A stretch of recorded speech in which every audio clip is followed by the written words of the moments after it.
So here we are, the last reading vlog of my TBR project Read It or Unhaul It series.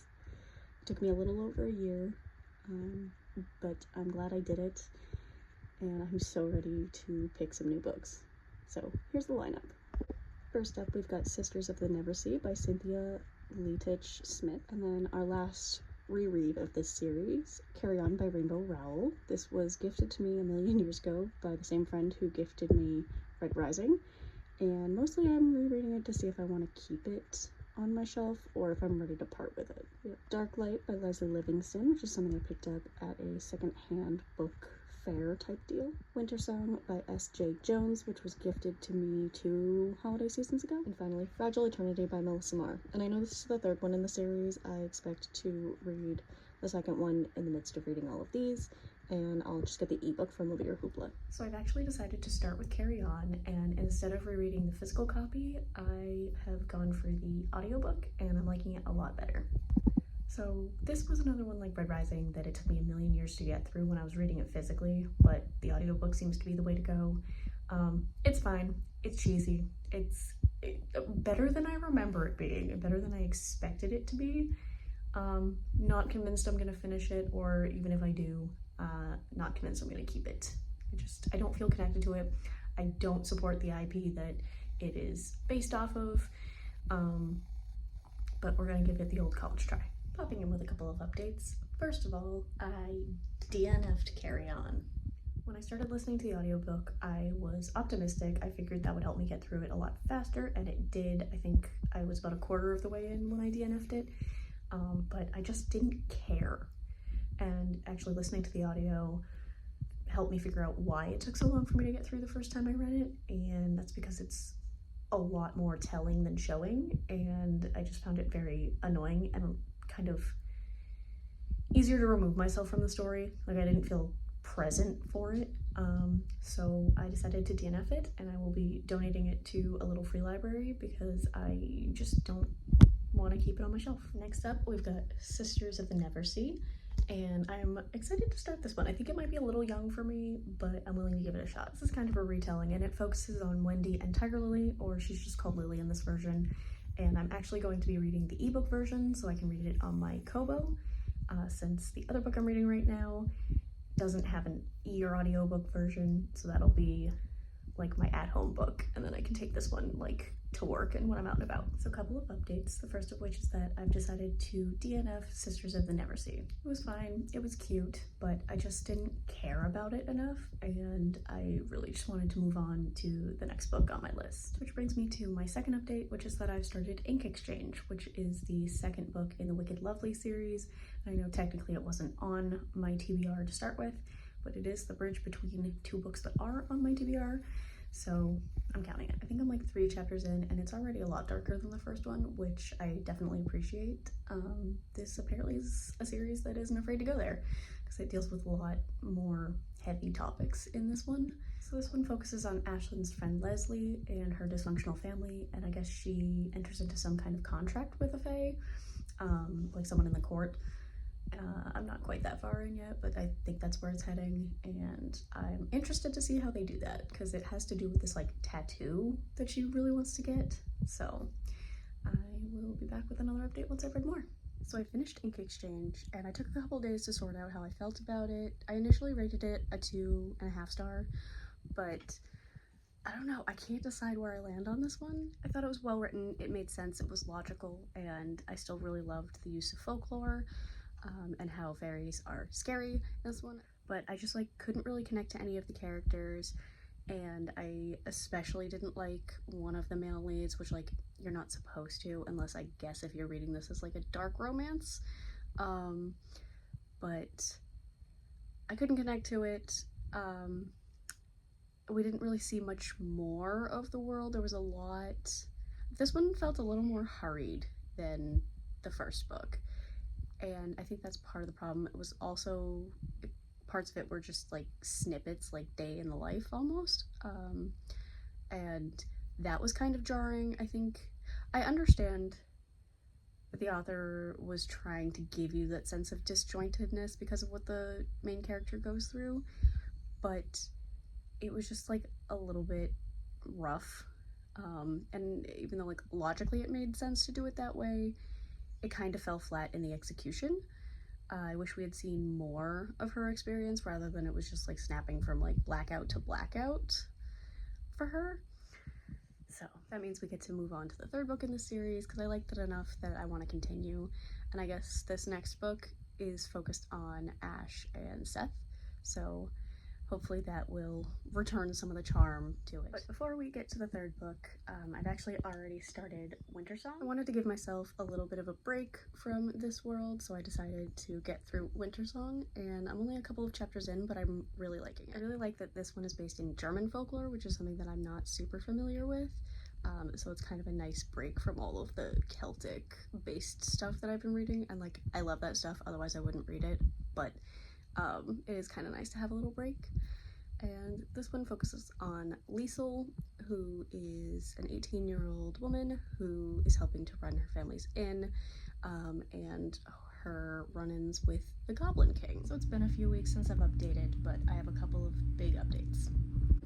I'm about a third of the way through Fragile Eternity, and I'm not loving it. It boils down to the love triangle between Keenan, Ash, and Seth, and I thought we had escaped this with the first book, but I guess they were just saving it for later, so I'm not thrilled with how it's going. I'm not mad enough to DNF, but I'm a little bit bored, and I'm trying to rush through it because I'm ready to be done. I'm also almost finished with Winter Song, which is amazing, and I'm really excited about it. To be honest, mostly I'm excited to get it off my TBR and off my nightstand, but I'm not hating it. I love the folklore, I love the vibes, the writing is really beautiful. However, the romance leaves a lot to be desired, and there's just something that feels like it's missing from the story. Like, I feel like I'm not getting the entire picture, and I don't know if that's just that, like, I started listening to the audiobook to help get through it faster, and I've, like, zoned out. I don't think it's that. It just feels like something's missing. So the story is kind of like if the Myth of Hades and Persephone, the movie Labyrinth, and Phantom of the Opera had a baby, which, like, you would think that would be a win for me, it would be a 5-star, but it's really giving like 3, which is really disappointing. I thought I was gonna move on to the second one when I finished, maybe not immediately, but like at this point I don't think I'm gonna continue, but I guess we'll see if it picks up in the last quarter, and how I'm feeling at the end of it. And those are my updates for right now. I think the next time I will add to this video will be when I finish Winter Song, and potentially when I get halfway through Fragile Eternity, if not when I finish. So it's actually the next day, and I spent last night powering through Winter Song. It was a letdown. I gave it 2.5 stars because there's just so much of the story that felt like it was missing. Like, don't get me wrong. I think it's important for authors to let their audience put 2 and 2 together. I don't think every story needs to spoon feed the audience. This wasn't really that. This was more that, like, parts of the story felt like they were missing. Like, there were chunks that should have been there. A lot of it felt like going from sort of medium or large scale plot points directly to the next one with very little to attach them and very little, like, character development and filler, but not pointless filler, if that makes sense. For example, and I guess this is spoilers, although the book's been out for a while, when Liesel takes her sister above ground, they go through all of the trials so that Keita, her sister, can go home. The Goblin King is like, psych, you have to trade your freedom for hers. If you don't want the world to be an eternal winter and you want your sister to get to go home, you gotta stay here and marry me. And she kind of just like, okay. And she's like a little bit bothered by it, and then she gets over it really quick, and we don't really hear any more about how Keita escapes because it didn't really come to as much of a resolution. It wasn't like she just walked her right out of the underground. It kind of left off at a weird place.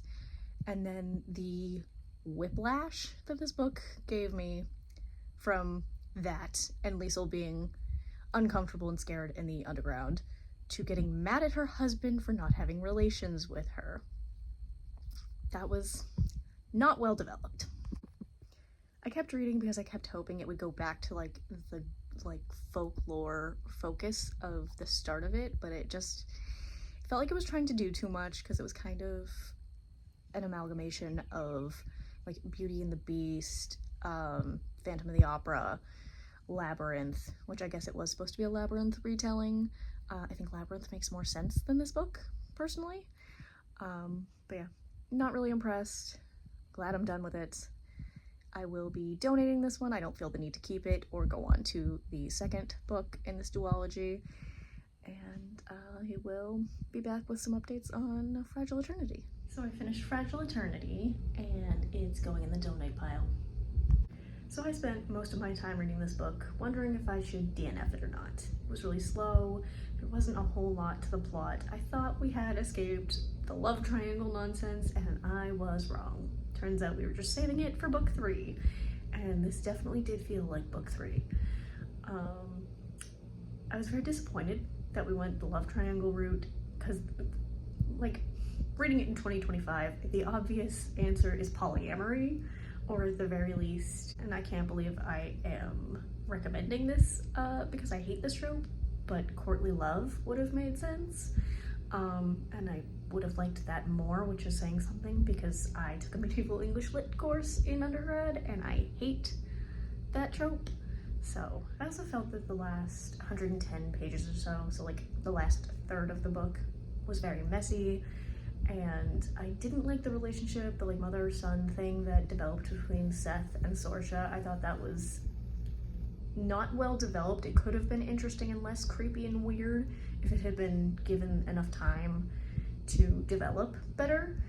And everything that Keenan does to Ashlyn is disgusting, and am I surprised? No, that's exactly the kind of crap that he would pull.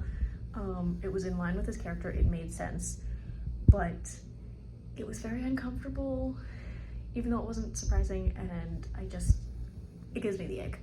So I'm glad to be done with this one. I will not be reading the last one. I think it's the last one in this series. I think I'm over it. I am going to donate this book to a little free library, and I will be back once I've read some of Darklight. So I'm finally back with another update, and I am shocked to say that this will be my last clip for this video and this series.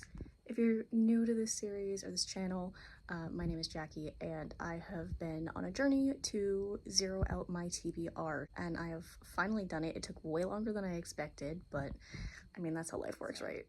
I did indeed read more of Darklight, and I have finished it. I actually wound up going with the audiobook for this because I read a couple of chapters physically, and it was just going very slow. It's not a hard read, it's not super deep or anything. It just was taking me a long time to get through, and I was impatient. So I got the audiobook, which I really enjoyed as far as audiobook quality goes, but the story definitely suffers from second book syndrome. I just didn't care that much. I contemplated DNFing it, but the audiobook was only like 5 hours, so I just powered through. And I gave it 2.75 stars on Storygraph. I just didn't really connect to it. It had lost like the charm and the heart that the first book had, so that was a little disappointing. But yeah, I am excited that this experiment is over. So when I started this vlog series, it was in part to hold myself accountable for reading what I already owned versus just amassing more and more books, but also an experiment in seeing if I could be regular with filming and editing and posting content. I was for a while on TikTok during the lockdown, like a lot of people, really regular with what I was posting there, and it brought me a lot of joy, and so I thought I would branch out, and I wanted to test my like editing skills, because that's not something that I'd ever really done outside of like the TikTok video editor. So thank you so much for following my journey and listening to my rambles. And with that being said, I think I'm actually going to take a break from this space because I've had a very exciting opportunity present itself, and I need that to be my focus right now. But if you're still interested in bookish content from me, as well as some other fun things, you can follow me on Instagram at Tough Pill Productions. So thank you so much for watching and following my channel, whether you're a subscriber or you just kind of pop in. It's been fun.